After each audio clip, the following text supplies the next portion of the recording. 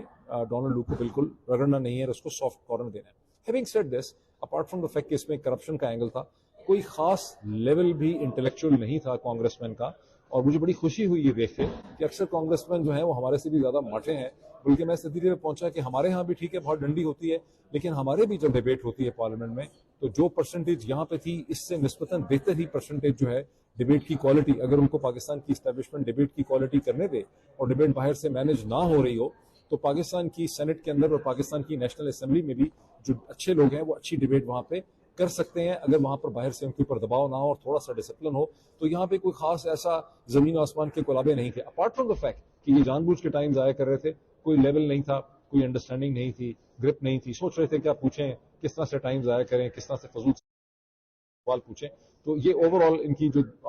10-11 لوگوں نے جو بات کی اس میں سے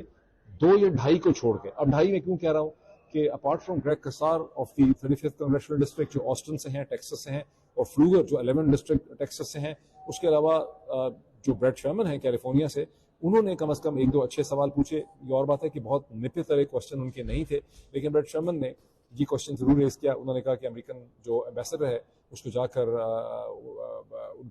عمران خان سے ملنا چاہیے, اور اس کے اوپر there was a total silence. انہوں نے کہا کہ میں سمجھتا ہوں کہ آپ state department should ensure this thing کہ امریکن ایمبیسڈر ڈونلڈ بلوم جو ہیں وہ جا کے عمران خان سے ملے. عمران خان از اے پرزنر اور یہ بہت پولیٹیکل پرزنر ہے, تو اس پہ ڈونلڈ لو کے اوپر بالکل ایک سختہ جو ہے وہ طاری ہو گیا. نہ انہوں نے ہاں کی نہ انہوں نے نہ کی, لیکن ان کا فیس ایکسپریشن جب میں آپ کو کلپ دکھاؤں گا تو he was stunned by that thing. لیکن جنرلی اسپیکنگ وہ لائن لینتھ جو ہونی چاہیے تھی بریٹ شرمن کی, ان کو بڑا بریف بھی کیا گیا تھا. ان سے کل رات کو بھی بہت لمبی میٹنگ ہوئی پاکستانی کمیونٹی کی 2-2.5 گھنٹے کی, لیکن انہوں نے وہ اس طرح سے نپے تلے کوشچن جو ہیں انہوں نے نہیں پوچھے. جس کوالٹی کی کوشچننگ گریگ کسار نے کی, جس کوالٹی کی کوشچننگ یہاں پر فلوگر نے کی, وہ سٹینڈرڈ تھی. وہ ایک امیزنگ لیول آف کوشچننگ تھی, نپے تلے سائنٹیفک میتھمیٹیکل. انہوں نے باندھ کے رکھ دیا ڈونلڈ لو کے پسینے جو ہیں وہ چھو کے, یہی تھا. اب اس میں ظاہر ہے کہ جو باقی کانگریس مین یہاں پہ آئے تھے, یہ سبھی کانگریس مین جو ہیں ان کو پاکستانی امریکن کمیونٹی نے اپروچ بھی کیا ہوا تھا, انہیں بریف بھی کرنے کی کوشش کی تھی, اور بھی جو معاملات ہوتے ہیں فنڈ ریزنگ وغیرہ کے وہ سب تھے. سو پاکستانی امریکن کمیونٹی جو ہے جو جہاں کہیں بھی ہے, وہ مین میں ہو, وہ اوہایو میں ہو, وہ بوسٹن میں ہو, وہ نیو یارک میں ہو, وہ جہاں کہیں ہو, اس کے لیے بہت بڑا لمحہ فکریہ ہے کہ کیا وجہ ہے کہ ٹیکسس سے جو گریگ کسار اور فلوگر ہیں انہوں نے جس طرح سے کوشچنس پوچھے کہ باقی کوشچنس نہیں پوچھ سکتے تھے, باقیوں نے باوجود اپنے ریلیشن شپ کے پاکستانی کمیونٹی کے ساتھ ڈنڈی کیوں ماری. تو جیسا کہ میں نے آپ کو شروع میں کہا ہے کہ دی پاکستانی کمیونٹی ہیز ارائیوڈ, اسی کو کہتے ہیں. یہ وہ ایک پروسیس ہے جس کو چونکہ پاکستانی کمیونٹی نے آج تک پاکستان کی ایمبیسی کے ہاتھ میں پاکستانی کمیونٹی کھلونا بنی رہی, اپنے ٹیکس پیڈ پیسے کی, کبھی وہ شیلا جیکسن کو کھلا رہے ہیں, پیسے دے رہے ہیں, فنڈ ریزنگ کر رہے ہیں, کبھی کسی اور کو کر رہے ہیں. تو پاکستانی کمیونٹی نے گزشتہ 50 سال یہاں پر ایمبیسیز کے ہاتھوں میں اور پاکستانی حکومت کے ہاتھوں میں ایک بیوقوف کھلونا اور اعلی کار بن کر اپنا وقت اور اپنی انرجی ضائع کی ہیں. آج پاکستانی کمیونٹی پیدا ہوئی ہے اور مجھے پورا یقین ہے کہ یہاں پر پورے امریکہ سے بہت دور دور سے لوگ ایئر ٹریول کر کے آئے ہوئے تھے. میں نے بہت سے لوگوں کو دیکھا ہے, نام میں اس لیے لیتا کہ جس کا نام لیتا ہوں باقی کہتے ہیں میرا نام کیوں نہیں لیا. سو دور دور سے لوگ یہاں پہ آئے ہوئے تھے فلائٹس لے کے, کچھ لوگ ابھی یہاں سے نکل بھی رہے ہیں. اور آج کی اس پروسیڈنگ کا جو لرننگ آؤٹ کم ہے وہ یہ ہے کہ اگر گریگ کسار